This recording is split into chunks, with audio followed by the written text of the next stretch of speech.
Good morning and aloha, everyone. My name is Daniel, and we are here live from the Office of Economic Revitalization. We're under the city, and at OER, we really care about local businesses here on Oahu, especially those small local businesses that are often the lifeline of our community. As we all know, nothing goes without change. And as things change, it is important for our businesses to be aware and be prepared for disaster if if that is part of the change that we're experiencing. So this leads us up to our talk story session here with Sam from the Department of Commerce and Consumer Affairs. Sam Thomsen serves as the Investigations Branch Chief at the Hawaii DCCA Insurance Division. This division oversees Hawaii's insurance industry while the Investigations Branch investigates formal complaints related to the insurers and the licensees to assist consumers and the industry with information about the insurance. So good morning, Sam. Thank you very much for joining us here today. Very important that we discuss these things as you know we've experienced over the last few months. How are you today? Very good. Thanks for having us on. We're happy to be part of your program. Thank you very much for being here. So our topic today is information on insurance claims following a disruption of business. Being that you specialize in this area, we're so lucky to have you here with us today. So let's get started. What to look for in an insurance policy? Generally speaking, what types of coverage is insurable or available for the small businesses or businesses out there in the city? There's a variety of options. Generally, a good place to start is if you're a small business, business owner's policy. It's kind of a package policy, and that would give you some liability protections. It'd give you coverage for your property, your inventory, and also would give you some kind of business disruption or interruption coverage. And then these policies you can endorse extras onto depending on your type on the business that you're in. If you're a larger business, then you could go to a commercial package policy that would be similar, but it would have a lot more options and higher limits that would be available, and probably include things for stuff in transit, those types of things. So a great place to start is with a broker and just let them know your situation, what you're looking to take care of, and then they can work with you on putting together some kind of insurance package that works for you. You mentioned a few different kinds of insurance there, full packages. I'm sure there's limits, maybe exclusions. So understanding that each policy is unique to the insured, are there industry standards or caps on the levels and the amount that the insurance will pay for certain types of damage or loss? Yeah, those vary by policy. So you might have a deductible, which is basically you're self-insuring for that amount. And then anything beyond that, you could turn over to the insurance company. So in those limits, generally you could buy, it's usually if it's a certain type of, like, let's say for your inventory or spoilage, you might have a dollar amount, but that's limited, capped at. You could bump that up or down depending on your situation, your unique needs. Good to know. So what are some of the common coverage gaps of which people should be aware of? Maybe things that aren't necessarily covered, or gaps that these businesses should be more aware of, that just to protect themselves for the future.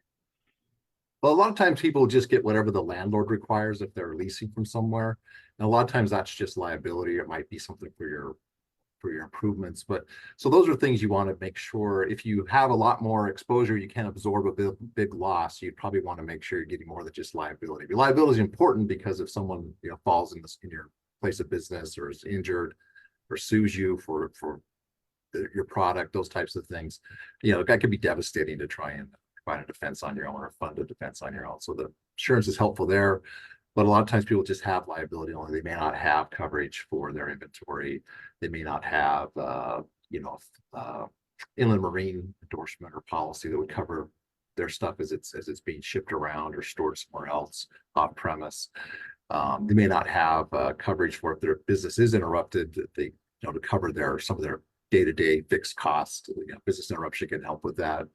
Generally speaking, though, business interruption would need to be caused by something that the policy itself covers, like a fire in your building, or vandalism, those types of things. So, Mm. so it's important to kind of know what triggers benefits in the policy, and then what your limits are, what you might need to protect yourself from.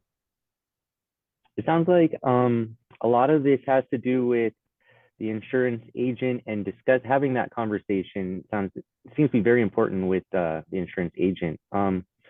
When's a good time to contact the insurer to submit claims? What tell me a little bit about maybe a timeline that might work best for businesses. Well, Jen, if you have something that disrupted your business or caused you to suffer a loss, I would just contact the agent, irregardless. Just say, hey, look, this has happened. Is there something on my policy that would, covers this or would assist me in this situation, and to make that claim? You always want to report claims timely. Most policies have language about timely reporting of claims once you've discovered a loss. So you want to get on that right away. If it's get the agent to turn the claim, or at least tell you, yeah, you don't have coverage at all on your policy, you don't have liability, or you do have coverage, and let's turn it in and see what if this is something the carrier can help you with. So you want to do it as soon as possible, anytime there is a claim, but with anything, personal, auto, home, or your business. And I guess small businesses and businesses in general should know what types of business records do they need to submit to receive a claim. I mean, do they need receipts or photos, or do they need anything at all to get a claim?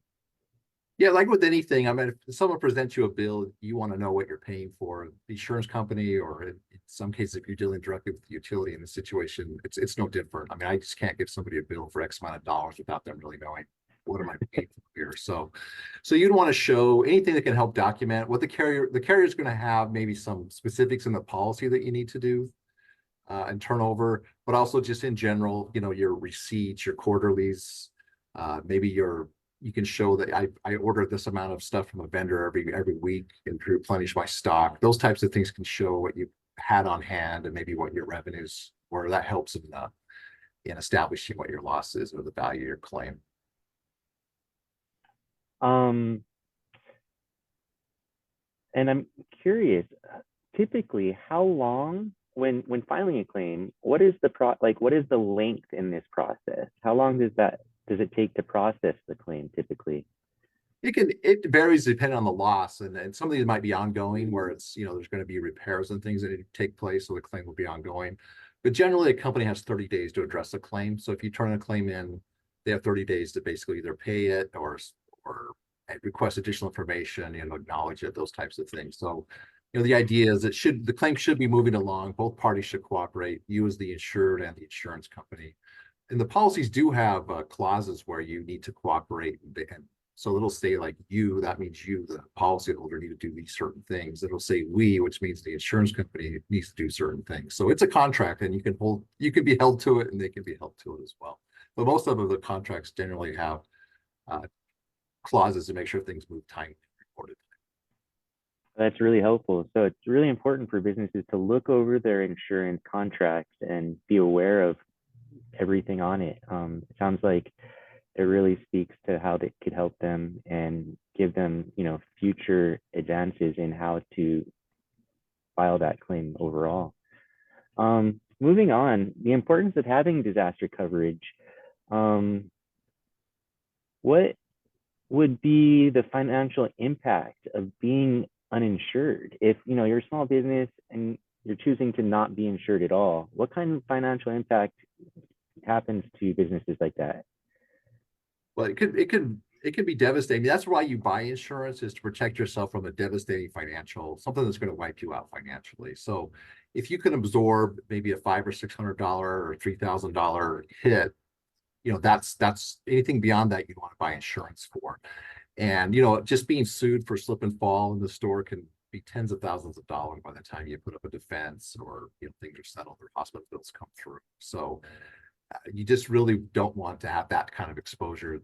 You're busy with your business. I've run a small business in the past, and you got a lot on your plate, and the last thing you need is a lawsuit or not being able to make payroll because something happened where you lost a bunch of inventory to some kind of an event. So those are things that you just really, it helps kind of smooth the bumps, but also can really help you for just being wiped out financially.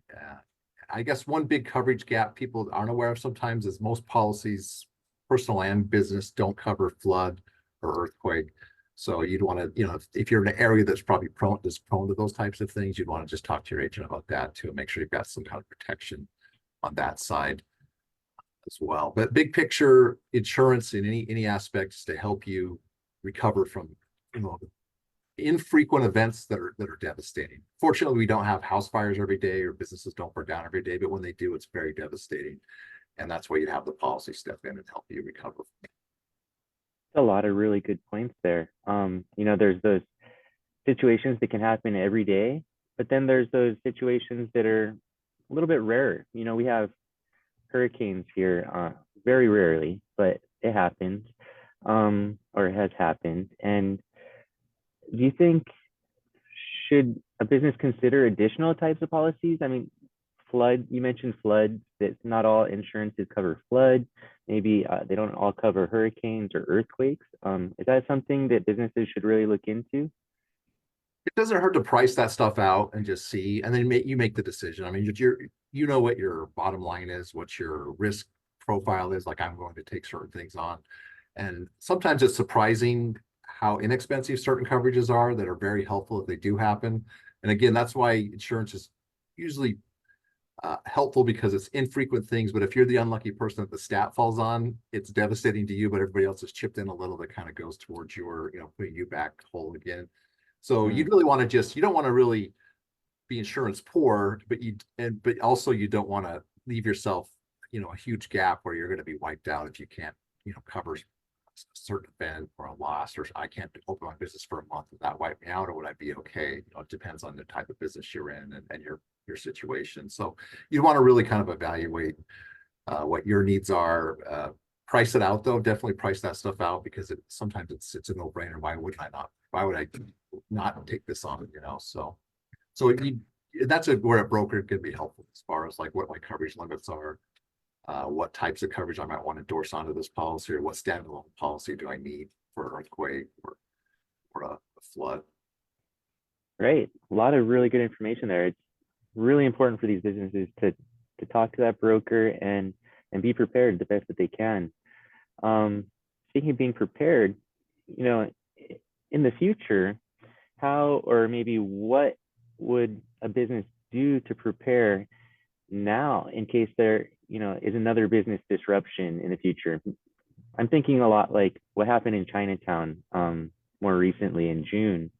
As many are aware, that a lot of businesses didn't have electricity, and they really suffered from that. That was really hard for them. And as a city, we really want to help people get back on their feet and do everything we can to help, whether it's giving them resources, information, anything we can do.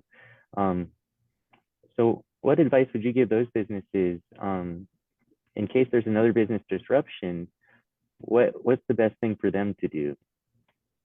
From the insurance aspect of it, if you have a business that's maybe got a lot of perishables, if you're a restaurant, ice cream parlor, something like that, flower shop, you could look to, if you check with your broker, see if you can endorse on some kind of spoilage endorsement or utilities disruption type endorsement to help with that kind of thing.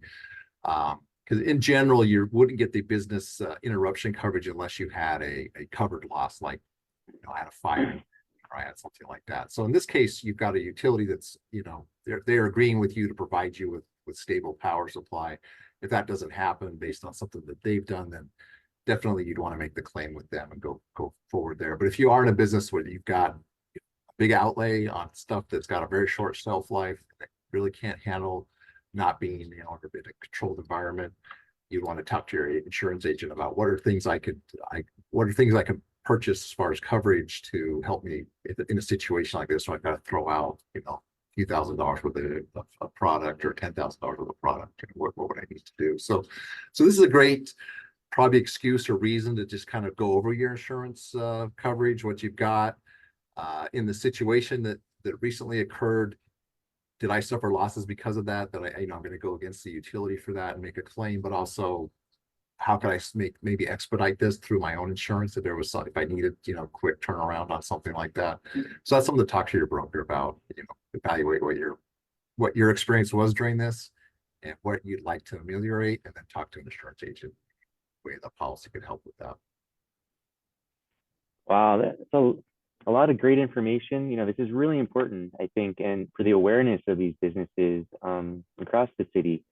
Um, let's go into a few questions. I have a question live online here. They ask, how do I know if I should file a claim with Hawaiian Electric or my insurance if I have it? Well, I would make sure if you've suffered a loss, make a claim with Hawaiian Electric, and also check with your insurance agents to see if you've got coverage that might apply to this loss as well. And just make sure you're letting both know that I have a policy. I don't know if it's going to cover this or not. Because ultimately, if it's something that Hawaiian Electric is responsible for, the insurance company paid, the insurance company will ask for reimbursement as well. So you just want to make sure everybody knows that you've made a claim in both places. But I would start with the utility, make the claim and check with your insurance agent as well, just to see what your options are. And take the best option for you, what's going to be the fastest, easiest option for you. Sounds like communication is key, and keeping that open communication is really important with both your insurer and, for this situation, Hawaiian Electric. We have another question here. If I can't afford insurance, how do I know what kind of insurance to prioritize? Well, that you'd want to, whatever maybe if you are in a lease situation, whatever it takes to satisfy your lease. But also then you want to evaluate what kind of things are going to wipe me out. If someone comes in and sues me, slips and falls and sues me, or I have an employee that runs off with all my cash for the day, those types of things. You got to what's going to affect you, prioritize that for your coverage and for your protection. Right. Like what, prioritizing in what that business needs to stay in business. You know, those losses, if it affects them that much, and it could affect their entire business and whether they could stay open, I could see that as being really, really problematic. And it's great information to know that keeping that communication open, and just being really aware of what they can do. Well, wow, this has been really cool. Thank you for all your time. I wanted to wrap this talk story up with big mahalo to you, Sam, and of course the entire Department of Commerce and Consumer Affairs. Thank you guys so much for your insight and your contributions to the businesses in this community. And thank you again for sharing with us today. Well, thanks for having us. And we're a resource if people have questions on general insurance questions, or they've got a claim and they've got questions about the claim, they're welcome to call our office. We understand life has bumps, things happen. These are really inconvenient. Sometimes they can be financially devastating, but you got to work through that claims process and then make sure you don't leave anything on the table. If you suffered a loss, get your claim in and talk to your broker, see if you have some kind of insurance that would help with that as well. But again, thanks for your time today.